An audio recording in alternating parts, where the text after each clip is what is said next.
정의선 회장이 안세영 선수에게 빨래와 청소를 시키고 폭언까지 한 문제의 선수들과 코치진을 퇴출할 것이라는 소식을 전해 충격을 주고 있습니다. 정의선 회장은 배드민턴 협회를 비리로 얼룩지게 한 김태규 전 회장의 추락이 눈덩이처럼 불어나자 신임 회장직을 수락했는데, 김태규 전 회장은 막강한 영향력을 행사해 왔지만 최근 연이은 추문과 비리 속에서 결국 비참한 최후를 맞이했는데요. 이미 정의선 회장은 김태규 전 회장이 지위를 이용해 노골적으로 고향을 챙기고 자기 사람을 챙겨온 것을 알고 있었고, 문체부에서 칼자루를 쥐어주자 체육계를 향한 여론의 비판이 고조되는 이참에 배드민턴 협회를 구조적으로 손보겠다고 벼르고 있습니다. 이번 국회에서 열린 회의 중 문체부 유인촌 장관은 안세영의 작심 발언으로 도마에 오른 대한배드민턴협회에 대한 감사 조사를 9월까지 마무리할 계획이라고 밝혔는데, 이는 정의선 회장이 이끄는 새로운 배드민턴 협회에 대한 구상이 포함된 내용이고, 문체부는 배드민턴 협회에 보조금 71억 2천만 원을 지원했지만 정작 선수들에게는 제대로 된 지원조차 하지 않았다는 사실이 조사 결과 드러났기 때문입니다. 대한배드민턴협회의 장부를 들춰본 정의선 회장은 협회의 부패가 이 정도로 심각할 줄은 전혀 예상하지 못했다면서 언론과의 인터뷰에서 배드민턴협회의 내부 상황을 조심스럽게 언급했는데, 배드민턴 협회의 고위직들은 사실상 황제처럼 군림하고 있었다며 이들의 권력 남용과 부패를 지적했죠. 그러면서 선수들은 마치 장기판의 장기말처럼 이용당하고 고위직들은 사치와 향락에 빠져들었지만 이들은 자신들로 인해 얼마나 많은 이들이 고통받았는지 모른 채 눈앞의 이익에만 집착했다고 비판했는데요. 정의선 회장은 안세영 선수에 대한 견해를 밝혔는데, 배드민턴을 취미로 즐기는 사람으로서 그리고 안세영 선수의 모든 국제대회 경기를 챙겨보는 진심 어린 팬으로서 요즘 벌어지는 상황을 그냥 두고 볼 수 없었습니다. 그래서 도저히 속이 터져서 안 되겠습니다. 결론부터 말하자면 나는 안세영을 전적으로 지지합니다. 그는 왜 아직도 배드민턴이 비인기 종목이어야 하나? 라고 질문하면서 대한배드민턴협회에서는 안세영이 김연아나 손흥민처럼 대우받기를 원한다고 비꼬았습니다.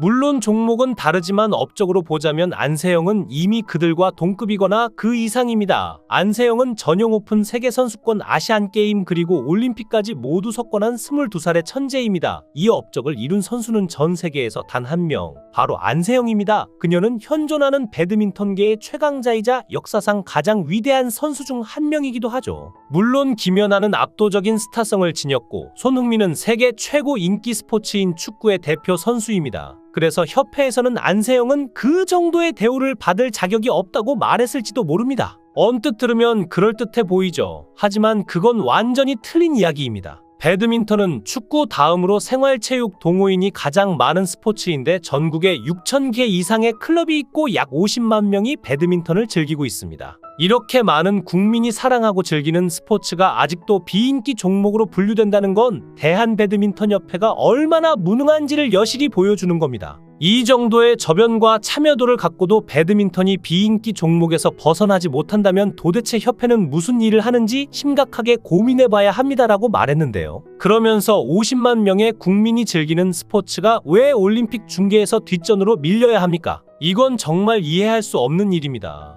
협회나 정부의 지원을 받았으니 갚으라고 하는 사람들도 있더군요. 그런 개념 없는 소리 집어치우고 협회는 대형 무대에서 날개를 펼칠 선수를 방해하지 말고 안세영 선수를 자유롭게 놔두면서 그 후광 효과를 활용할 국리를 해야 하지 않겠습니까? 40명 넘는 임원들 자리에 앉아있지 말고 외부 후원 유치에 좀 힘써야 하지 않겠습니까? 안세영 선수가 은퇴하면 그때는 어떻게 하려고 이렇게 방관하는지 답답하기만 합니다. 세계 랭킹 1위 선수를 식모처럼 부리고 악습에 시달리게 만드는 나라가 대체 어디에 있습니까? 라면서 안세영 선수의 용기 있는 소신 발언을 적극 지지했죠. 정의선 회장이 이번 기회에 배드민턴 협회의 구조 쇄신과 함께 내부 문제를 뿌리부터 뽑아낼 수 있을지 기대가 커지고 있는데, 정 회장의 스포츠에 대한 열정은 단순한 경영자로서의 관심을 넘어서 그가 지금까지 이끌었던 양궁협회와도 깊이 연결되어 있는데요. 그동안 배드민턴 협회 임원이 무려 40명이나 되면서도 단 한 푼의 기부금도 내지 않았다는 점이 드러났는데, 이는 특히 양궁협회와의 비교해서 더욱 명확히 드러나죠. 양궁협회의 정의선 회장은 개인적으로 36억 원이라는 거액을 쾌척하며 스포츠계에 귀감이 되었지만, 배드민턴협회는 회장을 포함한 임원 전원이 기부금을 단 한 푼도 내놓지 않았습니다.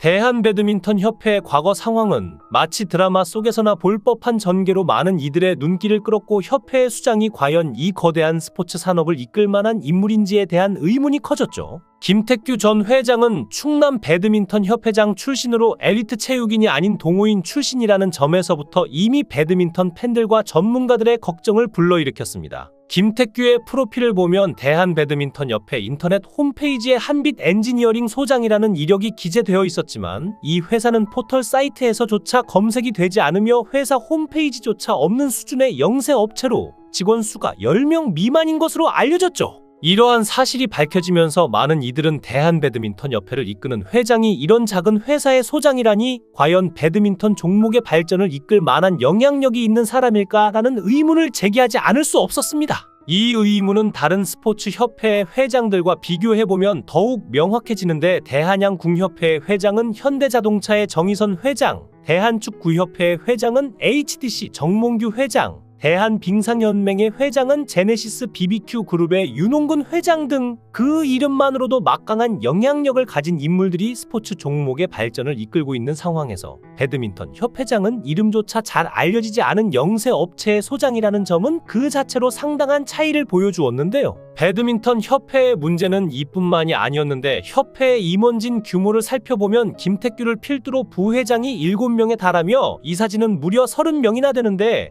총 40여 명에 이르는 임원진이 포진되어 있는 상황은 과연 합리적인지 불필요하게 많은 임원진을 선임해 방만 경영을 하고 있는 것은 아닌지 의문을 제기하지 않을 수 없었죠. 이에 반해 대한양궁협회의 조직도를 보면 그 차이가 더욱 두드러집니다. 대한양궁협회는 부회장이 2명에 불과하며 이사진에는 양궁계의 감독과 코치, 체대 교수, 변호사, 인권 전문가, 정신건강의학과 전문의 등 선수들의 경기력 향상과 관련된 인사들로 구성되어 있는데 이는 협회의 목적이 무엇인지를 명확히 보여주며 선수들의 성장을 돕기 위한 협회로서의 역할을 충실히 하고 있음을 보여줍니다. 그런데 양궁협회와 비교되는 점은 이뿐만이 아니었는데 대한배드민턴협회가 파리올림픽을 앞두고 돌연 새로운 규정을 발표했고 표면적으로는 국가대표 선수들의 품행과 단체 생활을 강화하기 위한 조치라고 주장하지만 실상은 안세영을 겨냥한 교묘한 함정으로 보였죠. 새로 도입된 규정은 협회의 정당한 지시를 따르지 않으면 국가대표 자격을 정지할 수 있다는 내용이 핵심인데 협회의 이른바 정당한 지시라는 말은 명확한 기준이 없으며 이로 인해 협회는 자의적 해석을 통해 불편한 선수들을 손쉽게 제거할 수 있는 무기를 손에 쥔 셈인데요. 가장 눈에 띄는 것은 국가대표 자격 박탈이 얼마나 쉽게 이루어질 수 있는지를 보여주는 조항들인데 한 번 지시를 어기면 6개월 미만의 정지, 3번 이상 어기면 1년 이상 정지에 이어 최악의 경우 영구 박탈까지 가능하다는 것이죠. 이러한 규정은 특히 안세영에게 매우 불리하게 작용할 수 있는데 안세영은 이미 공개적으로 협회와 맞섰고 이는 그녀의 국가대표 자격이 협회의 손에 달렸다는 것을 의미합니다. 정의선 회장은 안세영 선수가 요구한 개인 스폰서에 대해서도 언급했는데 여기서 중요한 건 안세영 선수 개인의 잠재력을 극대화할 수 있는 환경을 어떻게 조성하느냐입니다. 협회가 연령 제한을 풀어주고 안세영 선수가 개인 자격으로 국제대회에 출전할 수 있게 된다면 그녀는 더 많은 스폰서십을 얻고 광고와 예능에도 출연하며 몸값을 높일 수 있을 겁니다.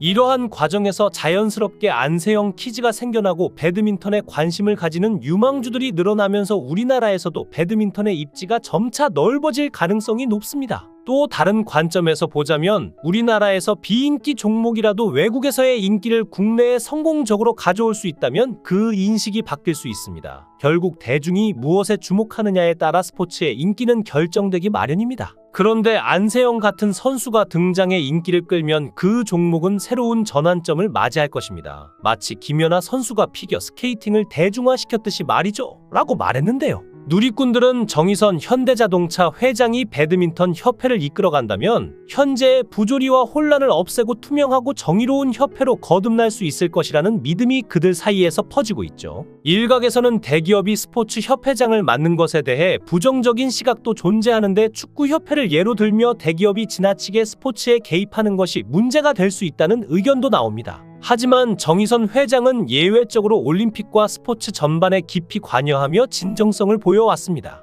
양궁협회를 지원하고 스포츠 발전에 기여하며 대한민국 스포츠의 성장에 중요한 역할을 해왔죠. 많은 사람들은 오히려 대기업이 스포츠 협회를 이끌어야 한다고 주장하는데 현재의 협회들이 선수보다는 협회장과 임원들의 이익에 집착하며 막대한 자금의 배분 문제로 투명하지 못한 운영을 보여주고 있으니 차라리 대기업이 나서서 이런 치사하고 자잘한 돈 문제를 제거하고 선수들이 오로지 경기에 집중할 수 있도록 해야 한다는 목소리가 점점 더 커지고 있습니다. 이러한 상황 속에서 정의선 회장이 이번 사태를 계기로 어떤 개혁의 바람을 불러일으킬지, 그리고 전체 체육계가 얼마나 깊은 반성을 할지 많은 이들이 주목하고 있는데요. 이제 배드민턴계를 비롯한 한국 체육계 전반이 새로운 길로 나아가야 할 때입니다. 정의선 회장이 이끄는 배드민턴 협회가 진심으로 선수들의 경기력 향상과 복지를 위한 협회로 변모할 수 있을지, 그리고 이를 통해 한국 배드민턴이 다시 한번 세계 정상에 우뚝 설 수 있을지 많은 이들의 관심이 집중되고 있습니다.